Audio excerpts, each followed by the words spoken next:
humedad se pegaba a la piel, un abrazo frío y constante que se había convertido en mi compañero más fiel desde que me mudé a esta vieja casa. No era una mansión, solo una estructura de 2 pisos con un ático que parecía respirar con su propio ritmo, un aliento mohoso y antiguo que se infiltraba en cada rincón.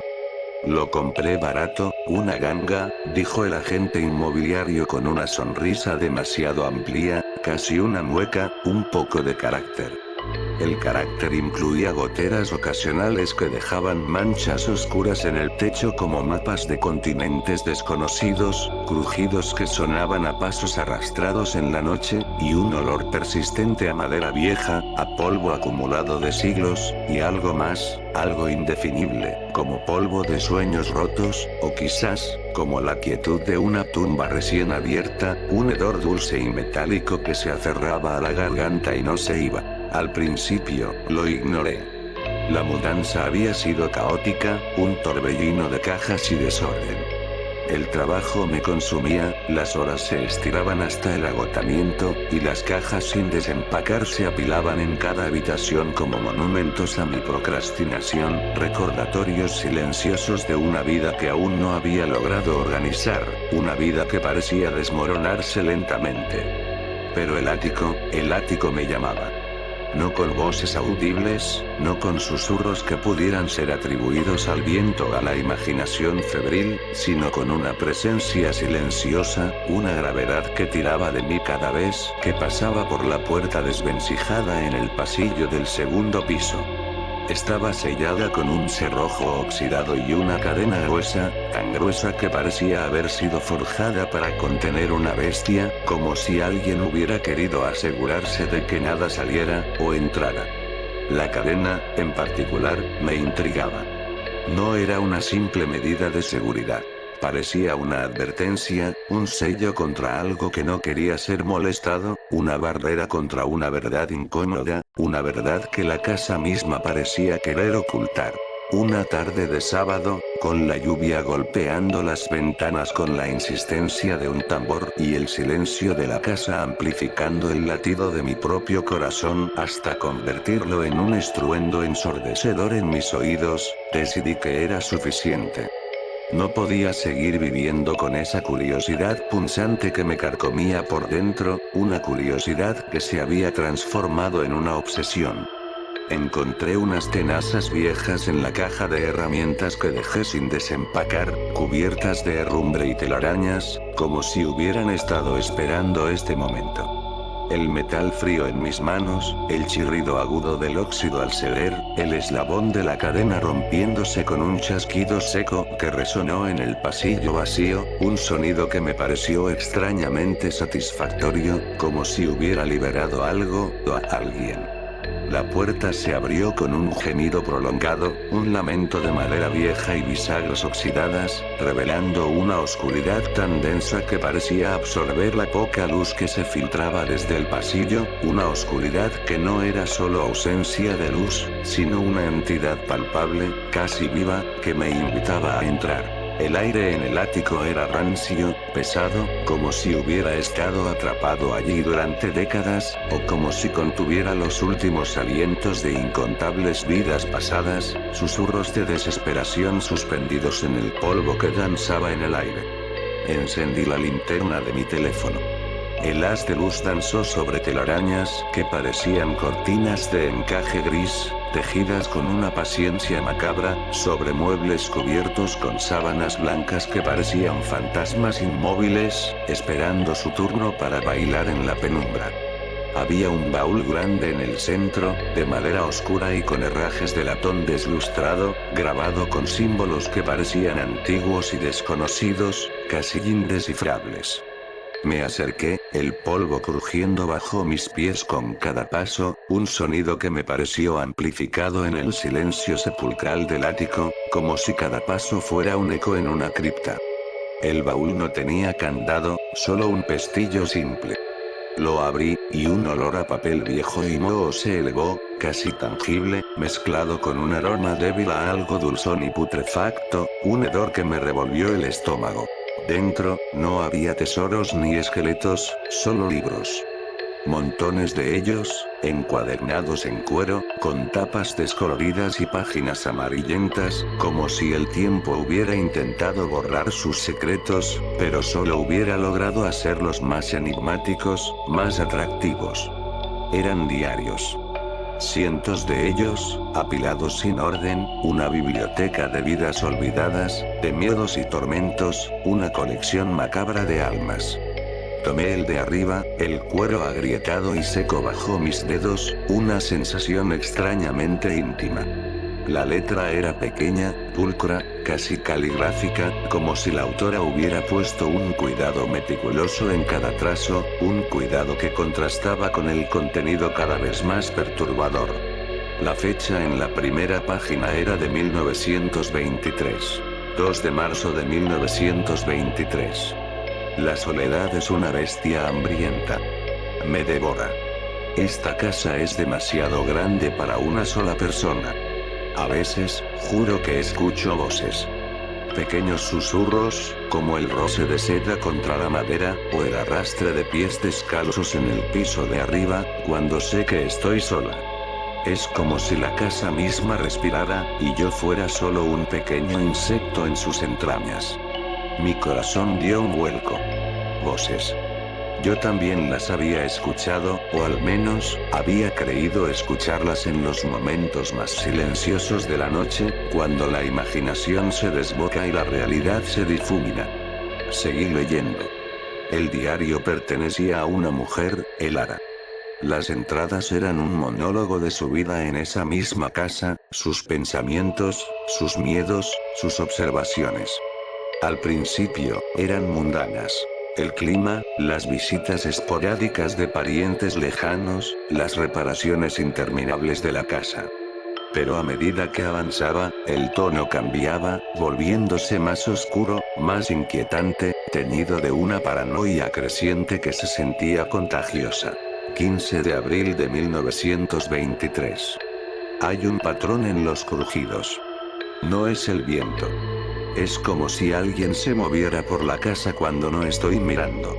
Una sombra en el rabillo del ojo, una figura que se desvanece antes de que pueda enfocarla, como un mal sueño que se desvanece al despertar.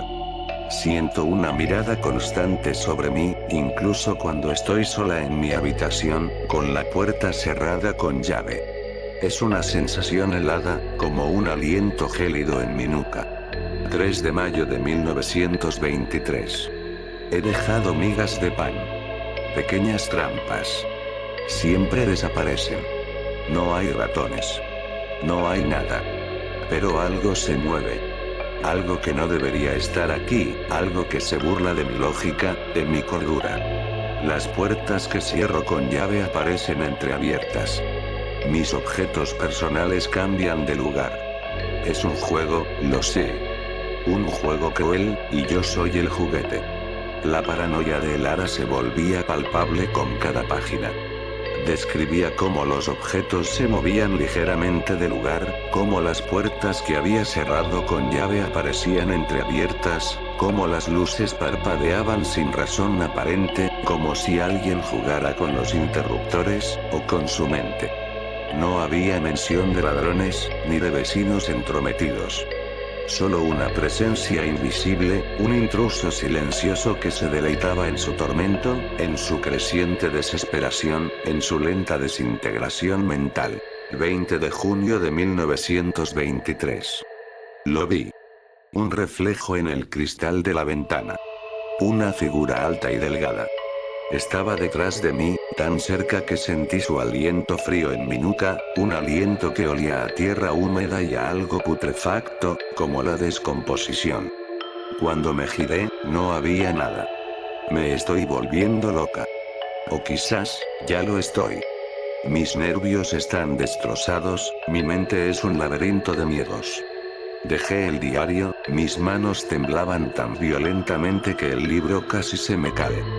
Miré a mi alrededor en el ático. Las sombras parecían más profundas, los muebles cubiertos más amenazantes, como si los fantasmas de Elara se hubieran materializado, esperando su turno para unirse a la danza macabra. ¿Era la sugestión? O el Lara no estaba loca, sino que había sido una víctima de lo mismo que ahora me acechaba, una víctima que había dejado un rastro de advertencias para el próximo incauto, un legado de terror. Los días siguientes, me obsesioné con los diarios. Leía hasta altas horas de la noche, la luz de mi lámpara brillando sobre las páginas amarillentas, mis ojos ardiendo por la falta de sueño, mi mente consumida por la historia de Lara. La historia de Lara se entrelazaba con la mía, como dos hilos de una misma una madeja que se apretaba cada vez más a mi alrededor, estrangulándome lentamente. Empecé a notar las mismas cosas, pero con una intensidad aún mayor. Un libro que dejé en la mesa de noche aparecía en el suelo por la mañana, abierto en una página al azar, como si hubiera sido leído por una entidad invisible que compartía mis gustos literarios. Una ventana que juraba haber cerrado con llave, abierta de par en par, dejando entrar el frío de la noche y el sonido de las ramas golpeando los cristales con una regularidad inquietante.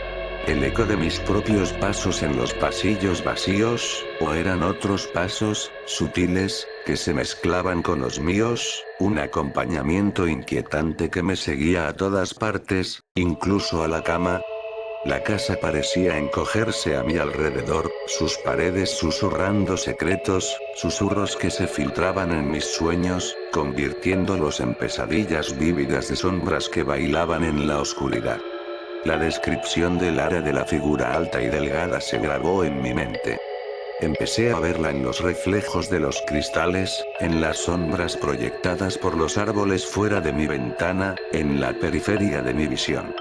Era una figura sin rostro, solo una silueta que se movía con una gracia antinatural, una especie de danza macabra, un ballet del horror. La sentía observándome, una mirada invisible que me seguía a cada habitación, incluso cuando me duchaba o dormía. Mi privacidad se había desvanecido, reemplazada por una sensación constante de ser acechada, de ser la presa en un juego macabro. Una noche, mientras leía el último diario de Lara, mis dedos temblorosos pasaron por las últimas páginas. Encontré una entrada que me heló la sangre, una que desafiaba toda lógica y razón, una que confirmaba mis peores temores, una que me arrebató la última pizca de esperanza. 10 de agosto de 1924. Lo sé. Siempre estuvo aquí. No es un fantasma. Es alguien. Alguien que se esconde, que observa. Alguien que vive en las paredes. Y no está solo. Hay otros. Otros que vinieron antes. Sus voces me llaman. Me están esperando. Pronto me uniré a ellos. Me han elegido. Y no hay escapatoria. Las paredes. La idea me golpeó con la fuerza de un puñetazo en el estómago. ¿Y si no era un fantasma? ¿Y si no era la mente de Lara la que se desmoronaba, sino la realidad de su situación? ¿Y si había alguien viviendo en la casa, oculto, observando, no solo a ella, sino a todos los que habían habitado estas paredes, alimentándose de su miedo, de su desesperación, de su propia esencia? Dejé el diario y me levanté, mi respiración agitada, mi corazón latiendo como un colibrí atrapado en una jaula. La casa estaba en silencio, un silencio pesado y opresivo que parecía gritar, un silencio que solo era roto por el zumbido en mis oídos, el sonido de mi propia sangre corriendo por mis venas. Caminé por el pasillo, mi linterna bailando sobre las paredes, revelando las imperfecciones de la madera vieja, las grietas que parecían bocas abiertas, susurrando secretos. Toqué la madera, palpé los paneles, buscando una costura, una junta, cualquier indicio de un pasadizo. ¿Podría haber pasadizos ocultos? Espacios entre las paredes lo suficientemente grandes para que alguien viviera, se moviera, respirara, se escondiera, esperara. Recorré una entrada anterior de Lara sobre un ruido peculiar en la chimenea, un raspado, como uñas contra el ladrillo, o el sonido de algo arrastrándose, algo no humano. Fui a la sala de estar y miré la chimenea. Estaba sellada, pero el hollín viejo aún se aferraba a los ladrillos, una capa negra y gruesa que ocultaba algo. Me arrodillé y pasé la mano por el interior, ignorando la suciedad y el olor a hollín. Mis dedos encontraron una pequeña abertura, casi imperceptible, detrás de una de las rejillas de ventilación. Era estrecha, pero lo suficientemente grande para que una mano pudiera pasar. Mi corazón latía con fuerza en mi pecho, un tambor de terror que resonaba en mis oídos, un presagio de lo que estaba por venir. Metí la mano. Sentí algo frío y duro, algo que no era hollín ni ladrillo. Lo saqué. Era un pequeño objeto de madera, tallado toscamente, con la forma de una figura humana, sin rostro, alta y delgada. La misma figura que Lara había descrito, la misma que había visto en mis propias pesadillas, la misma que me había estado acechando, una réplica en miniatura de mi tormento. En ese momento, un escalofrío me recorrió la espalda, un escalofrío que no era del frío, sino del puro horror, un escalofrío que me dejó sin aliento, paralizada. No era la figura lo que me asustaba, sino la implicación. Si el Lara había encontrado esto, si la figura era real, entonces su paranoia no era locura. Era una respuesta racional a una amenaza muy real, una amenaza que ahora me enfrentaba a mí, una amenaza que había estado esperando pacientemente, observándome, estudiándome. Me levanté, la figura de madera en mi mano, su superficie áspera contra mi palma, como si estuviera hecha de huesos, de algo muerto y antiguo. La casa se sentía diferente ahora, ya no era solo una casa vieja con carácter. Era una prisión, un laberinto con un depredador oculto que había estado jugando conmigo todo este tiempo, un depredador que se deleitaba en el sufrimiento, en la desesperación de sus víctimas. La noche se hizo más oscura, el cielo se tiñó de un púrpura enfermizo y amenazante, como un hematoma gigante. No podía dormir. Cada crujido, cada sombra, cada susurro del viento se amplificaba en mi mente, creando una sinfonía de terror que me mantenía despierta, al borde de la locura. Me senté en la sala de estar, la figura de madera sobre la mesa, mirándome con sus ojos vacíos, un testigo mudo de mi tormento, una burla silenciosa de mi impotencia. A la mañana siguiente, decidí que no podía seguir así. Tenía que encontrarlo. Tenía que saber la verdad, por más horrible que fuera, por más que me destruyera, por más que me costara la vida. Empecé a buscar. No solo los pasadizos ocultos, sino cualquier signo, cualquier pista de su existencia, por más pequeña que fuera. Revisé cada rincón de la casa, cada armario, cada tabla suelta, cada espacio entre las paredes, cada centímetro de esa casa maldita, con una desesperación creciente. En el sótano, detrás de una pila de leña vieja y polvorienta que parecía no haber sido tocada en décadas, encontré una puerta.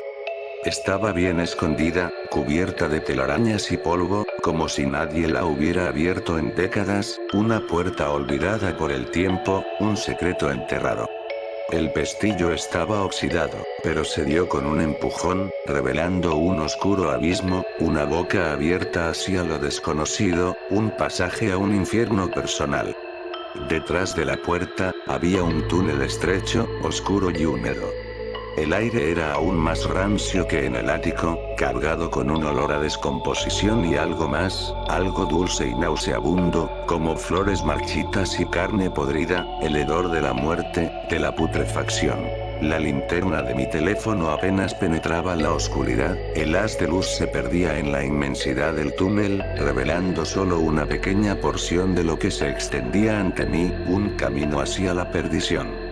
El túnel era largo, serpenteante, y olía a tierra húmeda y a la promesa de un final terrible. Seguía adelante, mis pies chapoteando en charcos de agua estancada, el sonido resonando en el silencio opresivo del túnel, cada paso un eco de mi propia condena. El túnel parecía no tener fin, cada paso me llevaba más profundo en las entrañas de la casa, hacia el corazón de la oscuridad, hacia el encuentro con mi destino. Finalmente, vi una luz tenue al final, una luz que no era de esperanza, sino de revelación, una luz que prometía la verdad, por más dolorosa que fuera, por más que me destrozara. Me arrastré hacia ella, mi corazón martilleando contra mis costillas, el miedo y la adrenalina compitiendo por el control de mi cuerpo, mi mente al borde del colapso. La luz venía de una pequeña abertura, una especie de trampilla en el suelo. La abrí, y el olor nauseabundo me golpeó con toda su fuerza, casi haciéndome vomitar, un hedor tan potente que me quemaba las fosas nasales. Estaba en una habitación pequeña, oculta bajo la casa. No era un sótano, sino una especie de búnker improvisado, un santuario de la locura, un lugar donde el tiempo se había detenido, donde las almas se perdían. Había una cama improvisada con mantas sucias y desgastadas, una mesa pequeña con restos de comida rancia y moho, y, lo que me hizo gritar, un montón de diarios. Eran mis diarios. Los que yo había escrito desde que me mudé a la casa. Estaban apilados cuidadosamente, con mis propias letras en las tapas, un testimonio de mi propia caída, de mi descenso a la locura, de mi perdición. Me acerqué, temblando, mis manos extendiéndose hacia ellos, como si fueran la única prueba de mi existencia, la única prueba de que alguna vez fui libre. Abrí uno al azar. Era una entrada de la semana anterior. Describía mi frustración con los crujidos, mi creciente paranoia, mi sensación de estar siendo observada. Y al final, una nota escrita con una letra diferente, una letra que reconocí de los diarios de Elara, pero que ahora me parecía aún más siniestra, más personal, una burla cruel. Ella también lo notó. Qué predecible. El miedo es un banquete delicioso. Y ella, mi querida, es la más sabrosa de todas. Su desesperación es un vino añejo. Elara. No era una víctima. Era el depredador. Una araña tejiendo su tela, atrapando a sus presas una por una, alimentándose de su desesperación, de su terror, de su vida misma. Me giré, la sangre helada en mis venas, mi cuerpo paralizado por el terror, incapaz de moverme. La figura alta y delgada estaba de pie en la entrada del túnel. No era una sombra, no era un reflejo. Era una mujer. Su cabello era largo y blanco, enmarañado y sucio, su rostro arrugado por la edad y la malicia, pero sus ojos brillaban con una inteligencia fría y una malicia antigua, como brasas moribundas en un fuego que nunca se apaga, un fuego que consumía todo lo que tocaba. Llevaba ropa andrajosa, sucia, como si hubiera vivido en la oscuridad durante años, alimentándose de la desesperación y el terror de sus víctimas, una criatura de la noche. Te he estado observando, dijo su voz, un susurro áspero que sonaba como hojas secas arrastradas por el viento, o como el roce de huesos secos, un sonido que me perforaba los tímpanos. Como a todos los demás. Siempre vienen a esta casa. Siempre son tan curiosos. Siempre buscan lo que no deben encontrar. Y siempre, siempre, lo encuentran. Es el destino de los curiosos. Elara. Logré balbucear, mi voz apenas un hilo, una súplica ahogada, un último intento de aferrarme a la cordura. Ella sonrió, una sonrisa sin alegría que reveló dientes amarillentos y puntiagudos, como los de un depredador, una sonrisa que prometía un final terrible. Mi nombre es Elara. Y esta es mi casa. Siempre lo ha sido. Y siempre lo será. Un hogar para los curiosos, un banquete para mí. Y tú, mi querida, eres el plato principal. Pero los diarios, comencé, mi mente luchando por comprender la magnitud de la manipulación, la crueldad de su juego, la depravación de su existencia. Mis diarios, interrumpió, su voz adquiriendo un tono de orgullo retorcido, casi de artista, de creadora. Una historia. Una forma de entenderlos. De ver cómo reaccionan. Algunos se van, huyendo antes de que la verdad los consuma. Otros, se quedan. Como tú. Los más interesantes siempre se quedan. los que luchan, los que gritan, los que se resisten, son los mejores.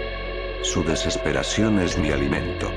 Retrocedí, tropezando con mis propios pies, mi espalda golpeando la pared fría y húmeda de la habitación, el impacto resonando en mi cuerpo.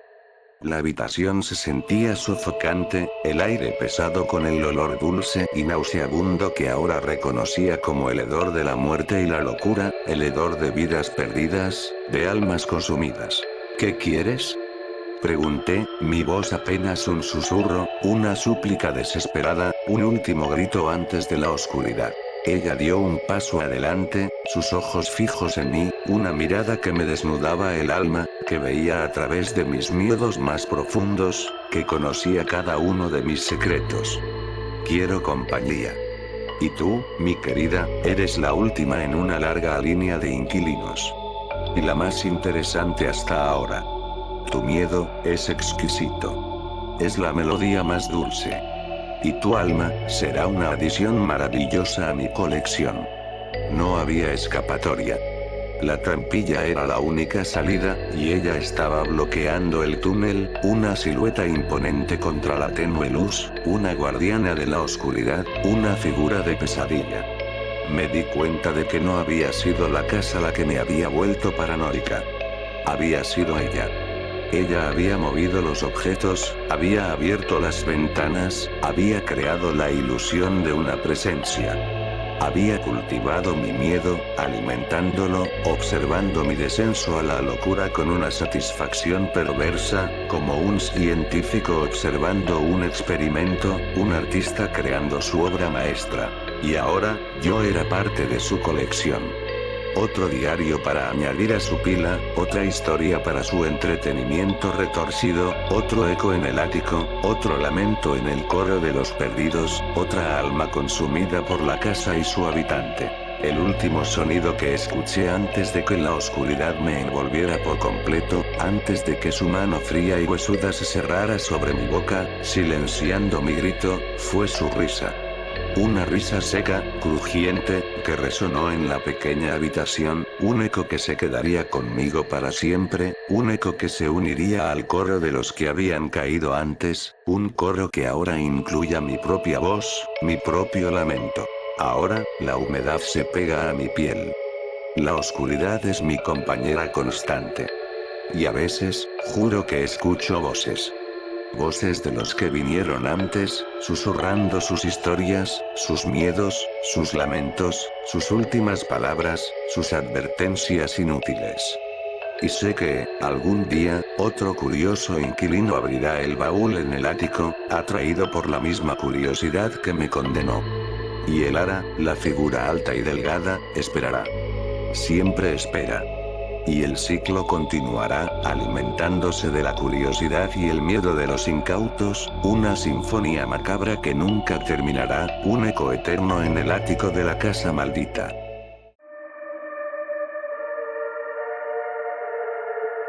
El viejo reloj de pared, un regalo de su abuela, dejó de funcionar a las 3:33 de la madrugada. No fue un tic-tac que se desvaneció, ni un chirrido final. Simplemente se detuvo. En el silencio que siguió, Elena sintió un escalofrío que no tenía nada que ver con la brisa nocturna que se colaba por la ventana entreabierta. Era un frío que le llegaba desde dentro, desde el tuétano de los huesos, y le hablaba de algo que no debería estar allí. Se levantó de la cama, sus pies descalzos sobre la madera fría. La casa, normalmente llena de los ruidos familiares del sueño, el ronquido suave de su perro, el crujido ocasional de las tuberías, estaba extrañamente muda. Incluso el viento parecía contener la respiración. Se acercó al reloj. Las manecillas, inmóviles, señalaban el momento exacto en que la normalidad se había fracturado. Lo tocó. Estaba helado. Una risa suave, apenas un suspiro, flotó desde el pasillo. No era una risa humana. Era demasiado etérea, demasiado vacía. Elena se quedó inmóvil, el corazón martilleándole en el pecho. Su perro, Lolo, que siempre dormía a los pies de su cama, no estaba allí. Un nuevo escalofrío. Lolo nunca se separaba de ella por la noche. Lolo. Llamó, su voz un susurro tembloroso en la inmensidad del silencio. No hubo respuesta. Solo el eco de su propia pregunta, que parecía rebotar y distorsionarse en la oscuridad. El aire se volvió pesado, como si una presencia invisible estuviera absorbiendo todo el oxígeno de la habitación. Elena encendió la lámpara de su mesita de noche. La luz amarilla luchó contra las sombras, proyectando figuras alargadas y danzantes en las paredes. Decidió buscar a Lolo. Caminó por el pasillo, cada paso amplificado por el silencio. La puerta del baño estaba ligeramente abierta. Una corriente de aire frío salió de ella, llevando consigo un olor a humedad y a algo más, algo indefinible y antiguo, como el polvo de los siglos. Miró dentro. El espejo estaba empañado, como si alguien acabara de tomar una ducha, pero no había vapor. Y en el vaho, una palabra estaba escrita con un dedo. Olvido. El pánico empezó a crecer en su garganta. Se dio la vuelta bruscamente, sintiendo que algo la observaba. No había nada. Pero la sensación persistía, una mirada invisible que la seguía, que se deleitaba en su miedo. Regresó a su habitación, el pulso acelerado. Cuando entró, la lámpara de su mesita de noche estaba apagada. Y el reloj de pared, el que se había detenido, ahora marcaba las 3:34. Un minuto había pasado. Un minuto de terror. Se sentó en el borde de su cama, temblando. Intentó encender la lámpara de nuevo, pero no funcionó. La oscuridad la envolvió, más densa que antes, casi tangible. Podía sentirla arrastrarse por sus brazos, sus piernas, como una manta fría. Entonces lo vio. Una silueta en la esquina más oscura de la habitación. No era una sombra profunda, sino una figura, alta y delgada, que parecía estar hecha de la misma oscuridad. No tenía rasgos definidos, solo una forma vagamente humana, con extremidades alargadas y una cabeza que se inclinaba ligeramente, como si la estuviera estudiando. No se movía, pero Elena sentía que se acercaba, que la distancia entre ellas se acortaba con cada latido de su corazón. Un susurro, esta vez más claro, resonó en su mente. No era un sonido que escuchara con sus oídos, sino una voz que nacía directamente en su cerebro. ¿Me recuerdas? Elena intentó gritar, pero su garganta estaba seca, paralizada por el terror. No conocía a esa cosa. Nunca la había visto. Claro que sí, continuó el susurro, con una tristeza melancólica que heló la sangre de Elena. ¿Me recuerdas? Siempre lo haces. Hasta que no lo haces. La figura se movió, deslizándose por la oscuridad como una mancha de tinta. Se acercó a la cama, y Elena pudo sentir el frío que emanaba de ella, un frío que no era de temperatura, sino de ausencia. La ausencia de calor, de vida, de memoria. Soy el que se lleva lo que ya no sirve, dijo el susurro. Los nombres olvidados, las caras desdibujadas, los momentos que se desvanecen. Soy el olvido, humanizado. Y vengo por ti. Elena cerró los ojos con fuerza, deseando que todo fuera una pesadilla. Cuando los abrió, la figura estaba de pie junto a su cama, inclinándose sobre ella. Ahora podía ver algo más. Sus ojos. Eran dos pozos negros, sin brillo, sin reflejo, que parecían absorber toda la luz. Y en su rostro, si es que se le podía llamar rostro, había una expresión de infinita tristeza, como si llevara el peso de todos los recuerdos perdidos. No te resistas, susurró. Es inútil. Ya he tomado a Lolo. Su recuerdo se está desvaneciendo. Pronto, no sabrás que existió. Un dolor agudo le atravesó el pecho. Lolo. Su perro. ¿Cómo podía olvidarlo? Intentó aferrarse a su imagen, a la sensación de su pelaje suave bajo sus dedos, al sonido de su ladrido alegre. Pero ya era difícil. La imagen de Lolo se volvía borrosa, como una fotografía vieja y descolorida. No, gimió Elena. No puedes hacerme esto. Ya lo estoy haciendo, respondió el olvido. Cada vez que olvidas una palabra, una fecha, una cara, yo crezco. Cada vez que un recuerdo se desvanece en la niebla, yo me hago más fuerte. Y ahora, vengo por los grandes. Por los que te definen. Extendió una mano larga y pálida hacia ella. No era una mano de carne y hueso, sino de algo más etéreo, como la escarcha. Elena sintió un tirón en su mente, como si hilos invisibles se estuvieran desprendiendo de su cerebro. Recordó a su abuela. La mujer que le había dado el reloj. Pero la imagen de su rostro era confusa. ¿Cómo se llamaba? ¿Qué le había dicho la última vez que la vio? Las preguntas flotaban en su mente, sin respuesta. Ella fue la primera, dijo el olvido, su voz ahora con un matiz de triunfo. Su recuerdo se fue hace mucho. Y con ella, muchos otros. Tu primer amor, el nombre de tu calle de la infancia, el sabor de tu comida favorita. Todo se desvanece. Y tú, Elena, eres la siguiente. Elena luchó. Intentó recordar. Intentó aferrarse a cada fragmento de su vida. El día de su graduación, el olor del café por la mañana, la sensación del sol en su piel. Pero el olvido era implacable. Su toque era como una esponja, borrando los detalles, dejando solo un vacío. La habitación comenzó a distorsionarse. Las paredes se ondulaban, los muebles se desdibujaban. Era como si su propia percepción de la realidad se estuviera disolviendo. ¿Qué es esto? Preguntó, su voz apenas un hilo. Tu mundo se desvanece conmigo, respondió el olvido. Cuando no recuerdes, no existirá. Y tú, Elena, te convertirás en parte de mí. Un recuerdo olvidado, una sombra en la niebla. Sintió que su propio nombre se volvía extraño en su boca. Elena. ¿Era ese su nombre? ¿Quién era ella? La identidad se le escapaba como arena entre los dedos. La figura del olvido se hizo más grande, más imponente, llenando la habitación. Sus ojos negros se abrieron, revelando un abismo de vacío. Elena sintió que era arrastrada hacia ese abismo, hacia la nada. De repente, una imagen, brillante y clara, apareció en su mente. La cara de su madre. La sonrisa de su madre. La voz de su madre, diciéndole, nunca olvides quién eres, mi amor. Se aferró a esa imagen con todas sus fuerzas. Era un ancla en el océano del olvido. Mi madre.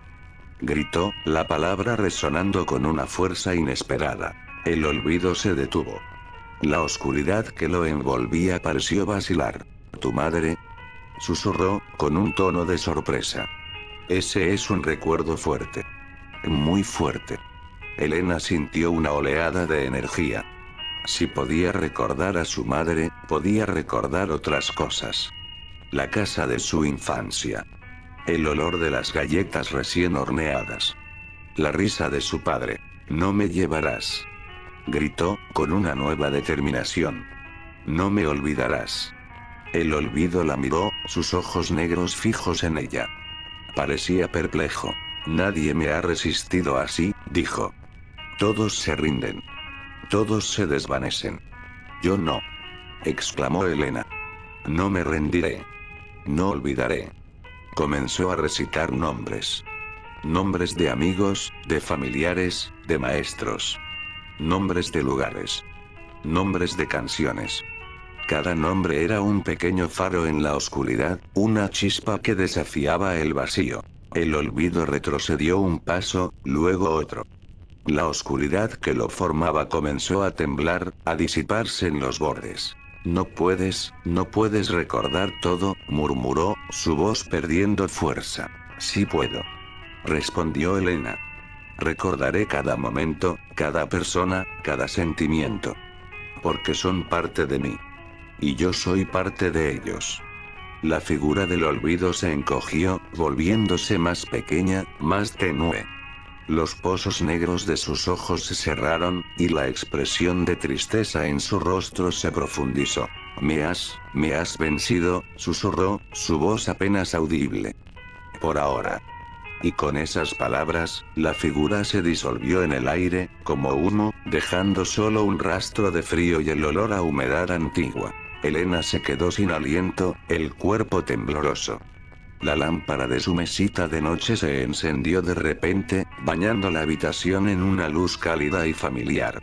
El reloj de pared, aún detenido en las 3:34, parecía burlarse de ella.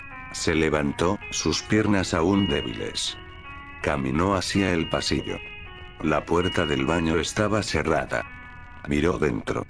El espejo estaba limpio, sin rastro de vaho de la palabra olvido. Y entonces, escuchó un ladrido suave. Lolo.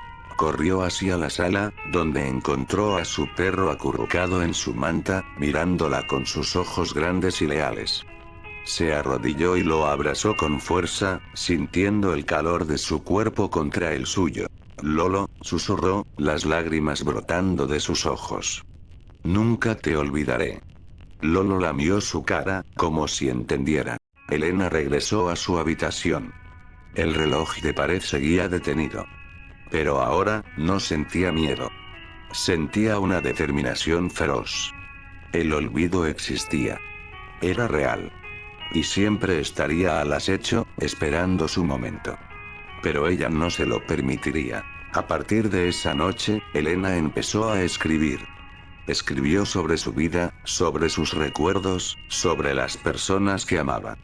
Quería que cada palabra fuera un escudo contra el olvido, una fortaleza de memoria que nunca pudiera ser derribada. Sabía que la lucha sería constante, que el olvido siempre intentaría reclamar lo suyo. Pero también sabía que, mientras ella recordara, mientras se aferrara a su humanidad, el olvido nunca la vencería por completo. Y a veces, en las noches silenciosas, cuando el viento susurraba a través de las ventanas, Elena creía escuchar una risa tenue, lejana, que se desvanecía en el aire. Una risa que le recordaba que el olvido siempre estaba allí, esperando. Pero ella también estaba allí. Recordando. Los días se convirtieron en semanas, las semanas en meses. Elena mantuvo su promesa. Su diario se llenó de páginas, cada una un testimonio de su vida, un baluarte contra la marea del olvido. Escribía sobre su niñez, sus amigos de la escuela, los viajes que había hecho, los libros que había leído, las películas que la habían conmovido. Incluso los pequeños detalles, como el sabor de la primera fresa de la temporada o el sonido de la lluvia en el tejado, eran capturados en tinta. Pero el olvido no había desaparecido por completo. Era más sutil ahora, más insidioso. Se manifestaba en pequeños lapsos, en momentos de duda. Un nombre que se le escapaba por un instante, una fecha importante que tardaba en recordar, la sensación de haber estado en un lugar sin poder ubicarlo. Eran pequeñas grietas en su armadura, y Elena sabía que el olvido estaba probando sus límites, buscando una debilidad. Una tarde, mientras revisaba viejas fotografías, encontró una de su abuela. La imagen era clara, pero por un segundo, un escalofrío le recorrió la espalda. ¿Cómo se llamaba su abuela? La pregunta la golpeó con la fuerza de un puñetazo. Se esforzó, su mente luchando contra una niebla persistente. Finalmente, el nombre, Isabel, brotó en su mente, pero la angustia de ese breve olvido la dejó temblando. Esa noche, el reloj de pared volvió a detenerse a las 3:33. Elena se despertó con un sobresalto. El silencio era el mismo, denso y opresivo.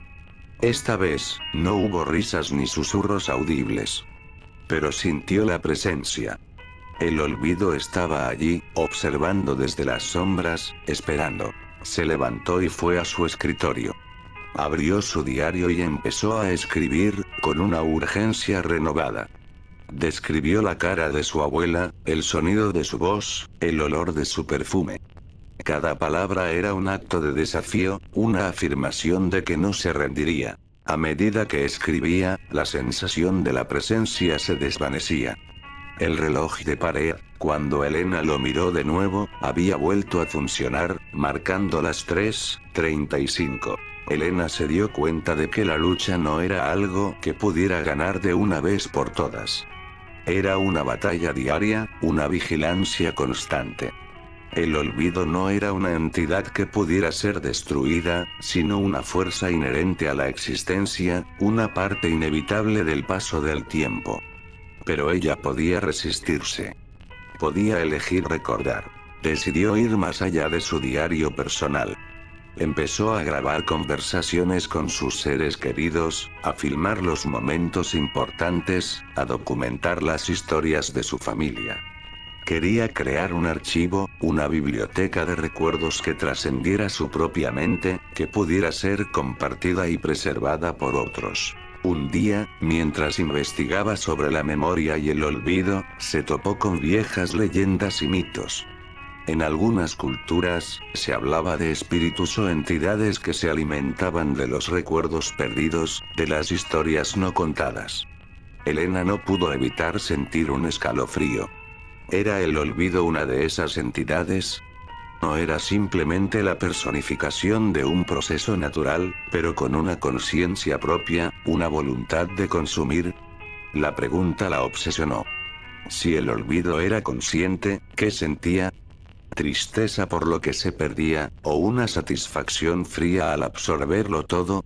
La expresión en el rostro de la figura, esa infinita melancolía, le sugería que quizás el olvido no era puramente maligno, sino una fuerza solitaria, condenada a llevar el peso de todo lo que se desvanece. Elena comenzó a pensar en el olvido no solo como un enemigo, sino como un recordatorio constante de la fragilidad de la memoria y la importancia de la conexión humana.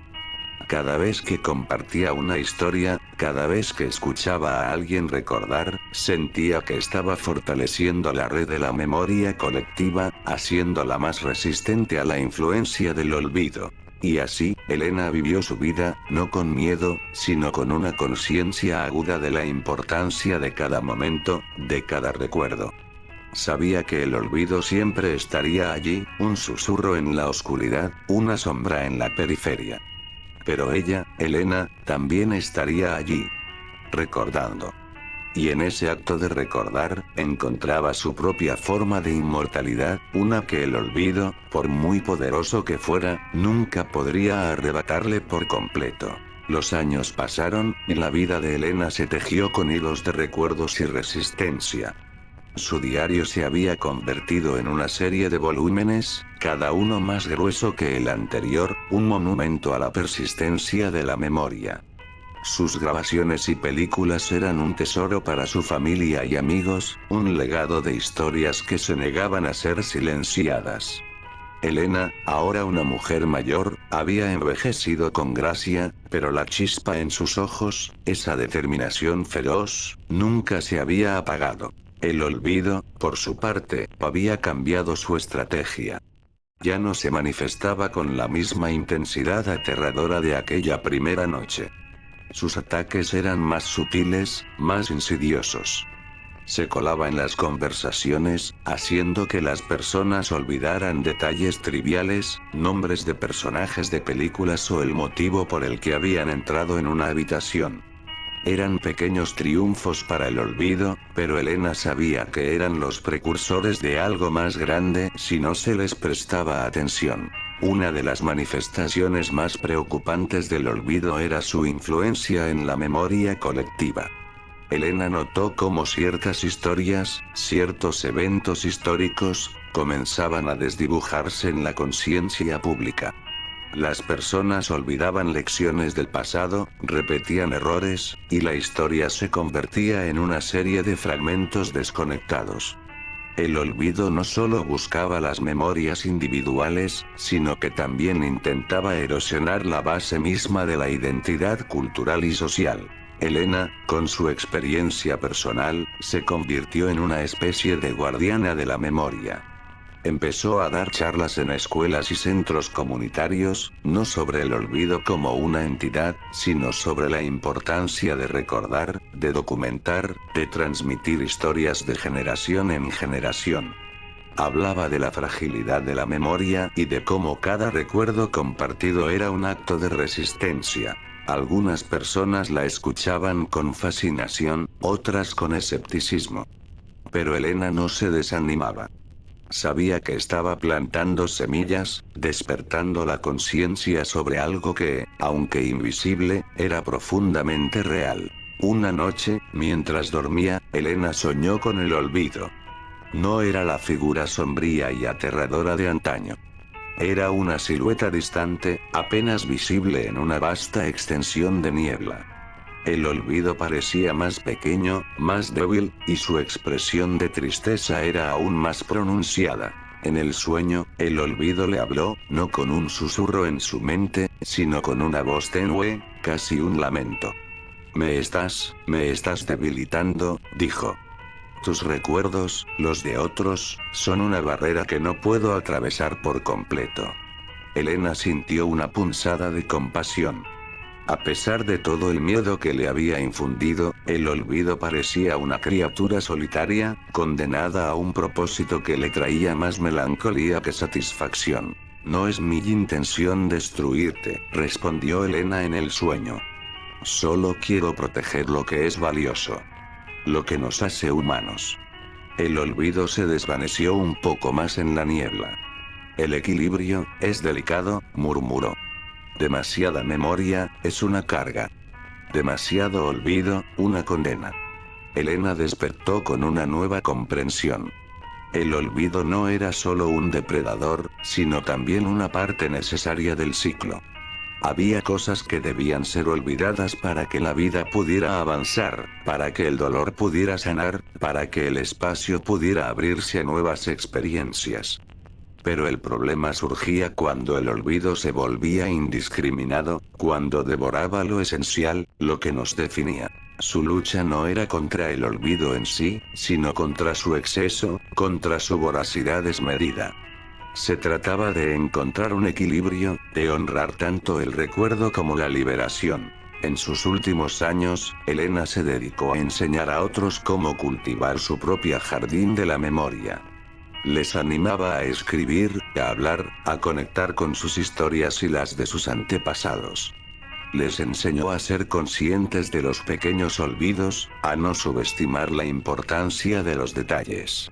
Cuando finalmente llegó su momento, Elena no sintió miedo. Se había preparado para ello. Su mente estaba llena de recuerdos, tan vívidos y brillantes como el día en que sucedieron. Lolo, su abuela Isabel, su madre, su padre, sus amigos, sus amores, sus viajes, sus risas, sus lágrimas. Todo estaba allí, un tapiz rico y vibrante. El reloj de pared, en su habitación, se detuvo una última vez a las 3:33 de la madrugada. Pero esta vez, no hubo miedo. Solo una paz profunda. Y en algún lugar, en la vasta extensión de la niebla, el olvido sintió una presencia que se acercaba. No era una sombra borrosa, sino una luz brillante, una constelación de recuerdos que se negaban a desvanecerse. El olvido, por primera vez en eones, no sintió el impulso de consumir. Sintió respeto. Porque Elena no se había convertido en parte del olvido. Se había convertido en parte de la memoria. Y su legado, las historias que había preservado, las vidas que había tocado, seguirían brillando, desafiando el susurro del olvido por toda la eternidad. Y en las noches más tranquilas, cuando el viento soplaba, se decía que se podía escuchar no solo el lamento del olvido, sino también el eco de una risa, la risa de Elena, que resonaba con la fuerza de 1000 recuerdos.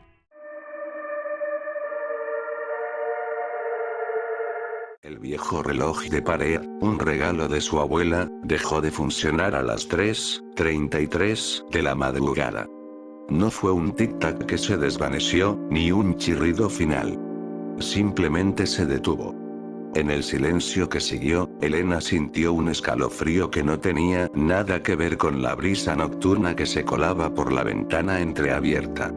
Era un frío que le llegaba desde dentro, desde el tuétano de los huesos, y le hablaba de algo que no debería estar allí. Se levantó de la cama, sus pies descalzos sobre la madera fría. La casa, normalmente llena de los ruidos familiares del sueño, el ronquido suave de su perro, el crujido ocasional de las tuberías, estaba extrañamente muda. Incluso el viento parecía contener la respiración. Se acercó al reloj. Las manecillas, inmóviles, señalaban el momento exacto en que la normalidad se había fracturado. Lo tocó. Estaba helado. Una risa suave, apenas un suspiro, flotó desde el pasillo. No era una risa humana. Era demasiado etérea, demasiado vacía. Elena se quedó inmóvil, el corazón martilleándole en el pecho. Su perro, Lolo, que siempre dormía a los pies de su cama, no estaba allí. Un nuevo escalofrío. Lolo nunca se separaba de ella por la noche. Lolo, llamó, su voz un susurro tembloroso en la inmensidad del silencio. No hubo respuesta. Solo el eco de su propia pregunta, que parecía rebotar y distorsionarse en la oscuridad. El aire se volvió pesado, como si una presencia invisible estuviera absorbiendo todo el oxígeno de la habitación. Elena encendió la lámpara de su mesita de noche. La luz amarilla luchó contra las sombras, proyectando figuras alargadas y danzantes en las paredes. Decidió buscar a Lolo. Caminó por el pasillo, cada paso amplificado por el silencio. La puerta del baño estaba ligeramente abierta. Una corriente de aire frío salió de ella, llevando consigo un olor a humedad y a algo más, algo indefinible y antiguo, como el polvo de los siglos. Miró dentro. El espejo estaba empañado, como si alguien acabara de tomar una ducha, pero no había vapor. Y en el vaho, una palabra estaba escrita con un dedo: olvido. El pánico empezó a crecer en su garganta. Se dio la vuelta bruscamente, sintiendo que algo la observaba. No había nada. Pero la sensación persistía, una mirada invisible que la seguía, que se deleitaba en su miedo. Regresó a su habitación, el pulso acelerado. Cuando entró, la lámpara de su mesita de noche estaba apagada. Y el reloj de pared, el que se había detenido, ahora marcaba las 3:34. Un minuto había pasado. Un minuto de terror. Se sentó en el borde de su cama, temblando. Intentó encender la lámpara de nuevo, pero no funcionó. La oscuridad la envolvió, más densa que antes, casi tangible. Podía sentirla arrastrarse por sus brazos, sus piernas, como una manta fría. Entonces lo vio. Una silueta en la esquina más oscura de la habitación. No era una sombra profunda, sino una figura, alta y delgada, que parecía estar hecha de la misma oscuridad. No tenía rasgos definidos, solo una forma vagamente humana, con extremidades alargadas y una cabeza que se inclinaba ligeramente, como si la estuviera estudiando. No se movía, pero Elena sentía que se acercaba, que la distancia entre ellas se acortaba con cada latido de su corazón. Un susurro, esta vez más claro, resonó en su mente. No era un sonido que escuchara con sus oídos, sino una voz que nacía directamente en su cerebro. ¿Me recuerdas? Elena intentó gritar, pero su garganta estaba seca, paralizada por el terror. No conocía a esa cosa. Nunca la había visto. Claro que sí, continuó el susurro, con una tristeza melancólica que heló la sangre de Elena. ¿Me recuerdas? Siempre lo haces. Hasta que no lo haces. La figura se movió, deslizándose por la oscuridad como una mancha de tinta. Se acercó a la cama, y Elena pudo sentir el frío que emanaba de ella, un frío que no era de temperatura, sino de ausencia. La ausencia de calor, de vida, de memoria. Soy el que se lleva lo que ya no sirve, dijo el susurro. Los nombres olvidados, las caras desdibujadas, los momentos que se desvanecen. Soy el olvido, humanizado. Y vengo por ti. Elena cerró los ojos con fuerza, deseando que todo fuera una pesadilla. Cuando los abrió, la figura estaba de pie junto a su cama, inclinándose sobre ella. Ahora podía ver algo más. Sus ojos. Eran dos pozos negros, sin brillo, sin reflejo, que parecían absorber toda la luz. Y en su rostro, si es que se le podía llamar rostro, había una expresión de infinita tristeza, como si llevara el peso de todos los recuerdos perdidos. No te resistas, susurró. Es inútil. Ya he tomado a Lolo. Su recuerdo se está desvaneciendo. Pronto, no sabrás que existió. Un dolor agudo le atravesó el pecho. Lolo. Su perro. ¿Cómo podía olvidarlo? Intentó aferrarse a su imagen, a la sensación de su pelaje suave bajo sus dedos, al sonido de su ladrido alegre. Pero ya era difícil. La imagen de Lolo se volvía borrosa, como una fotografía vieja y descolorida. No, gimió Elena. No puedes hacerme esto. Ya lo estoy haciendo, respondió el olvido. Cada vez que olvidas una palabra, una fecha, una cara, yo crezco. Cada vez que un recuerdo se desvanece en la niebla, yo me hago más fuerte. Y ahora, vengo por los grandes. Por los que te definen. Extendió una mano larga y pálida hacia ella. No era una mano de carne y hueso, sino de algo más etéreo, como la escarcha. Elena sintió un tirón en su mente, como si hilos invisibles se estuvieran desprendiendo de su cerebro. Recordó a su abuela. La mujer que le había dado el reloj.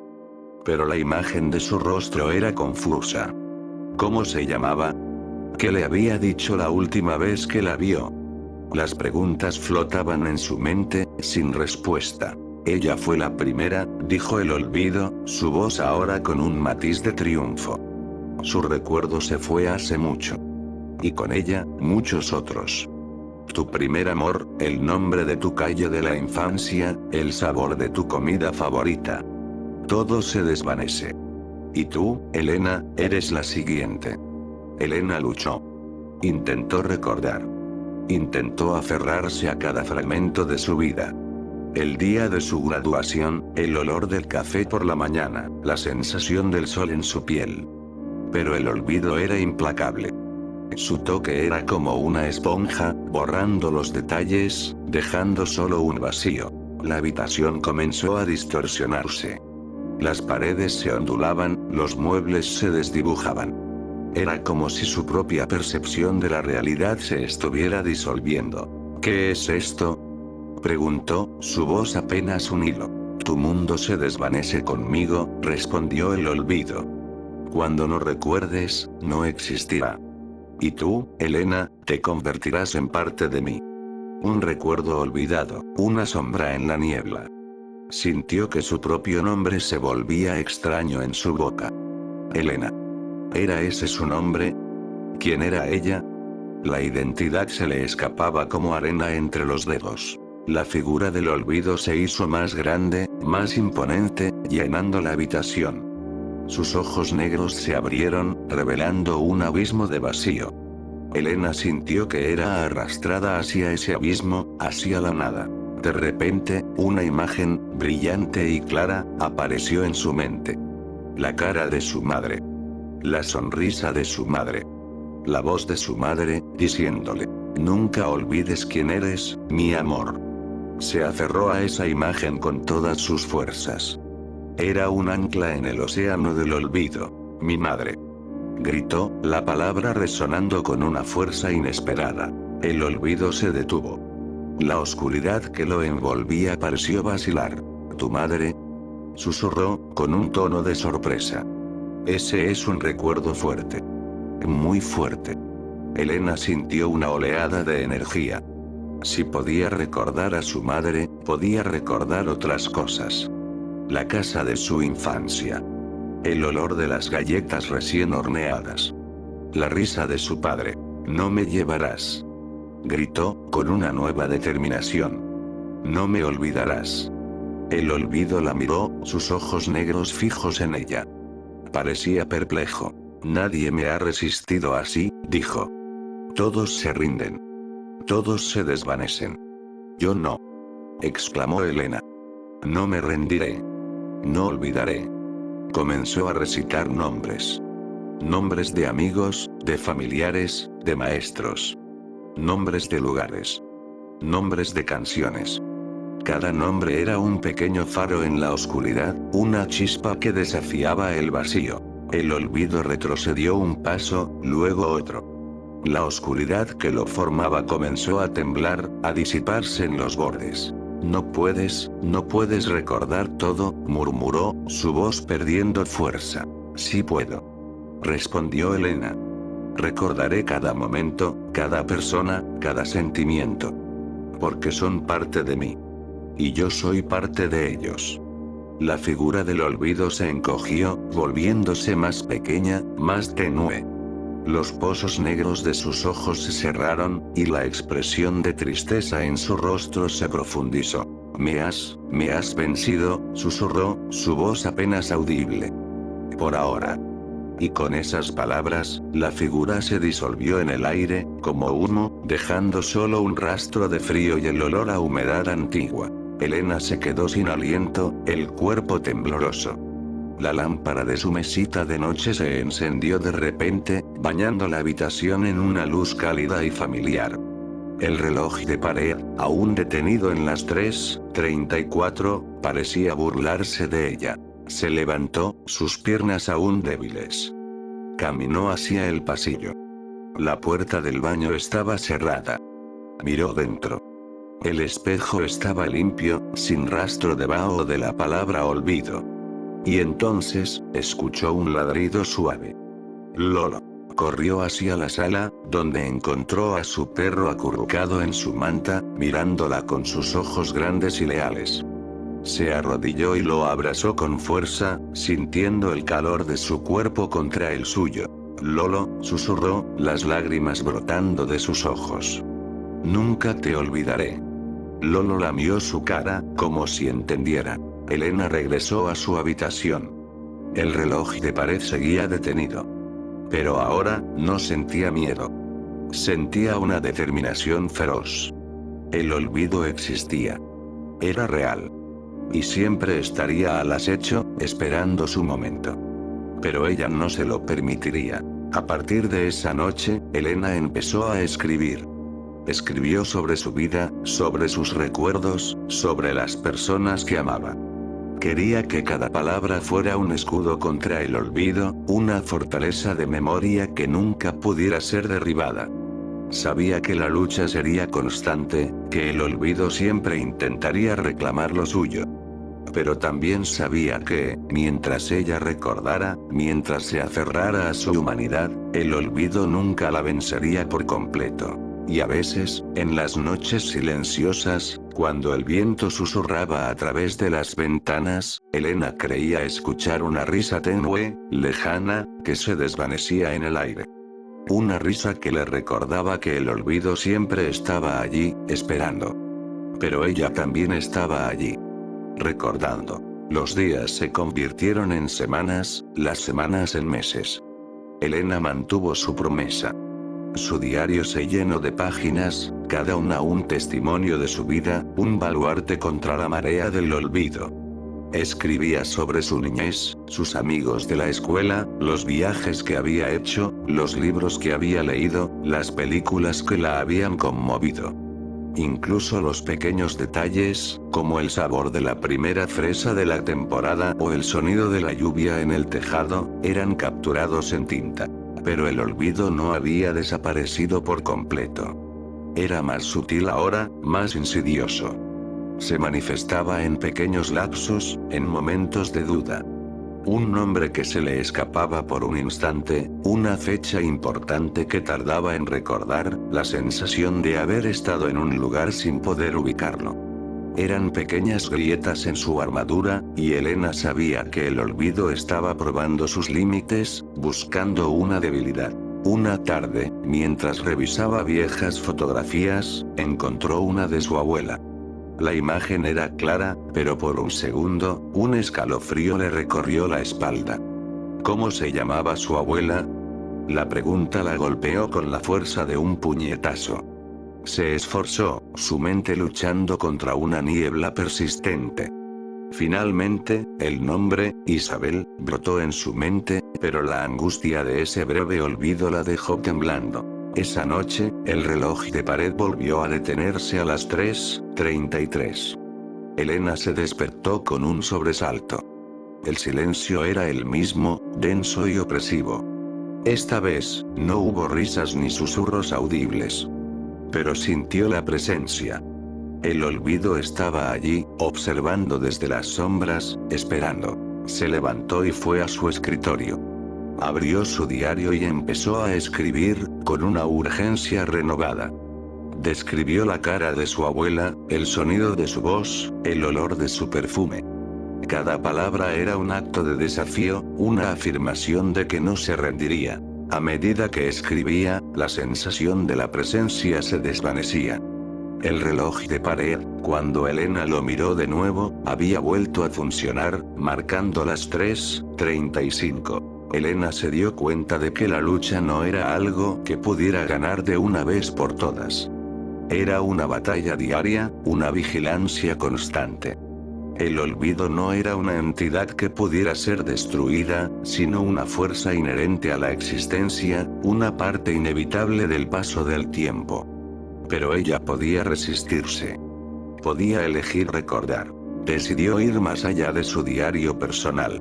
Empezó a grabar conversaciones con sus seres queridos, a filmar los momentos importantes, a documentar las historias de su familia. Quería crear un archivo, una biblioteca de recuerdos que trascendiera su propia mente, que pudiera ser compartida y preservada por otros. Un día, mientras investigaba sobre la memoria y el olvido, se topó con viejas leyendas y mitos. En algunas culturas, se hablaba de espíritus o entidades que se alimentaban de los recuerdos perdidos, de las historias no contadas. Elena no pudo evitar sentir un escalofrío. ¿Era el olvido una de esas entidades? No era simplemente la personificación de un proceso natural, pero con una conciencia propia, una voluntad de consumir. La pregunta la obsesionó. Si el olvido era consciente, ¿qué sentía? ¿Tristeza por lo que se perdía, o una satisfacción fría al absorberlo todo?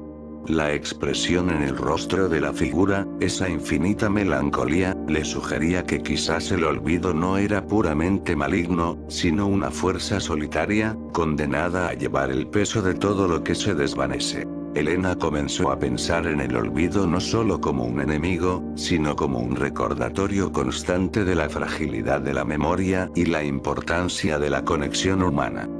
Cada vez que compartía una historia, cada vez que escuchaba a alguien recordar, sentía que estaba fortaleciendo la red de la memoria colectiva, haciéndola más resistente a la influencia del olvido. Y así, Elena vivió su vida, no con miedo, sino con una conciencia aguda de la importancia de cada momento, de cada recuerdo.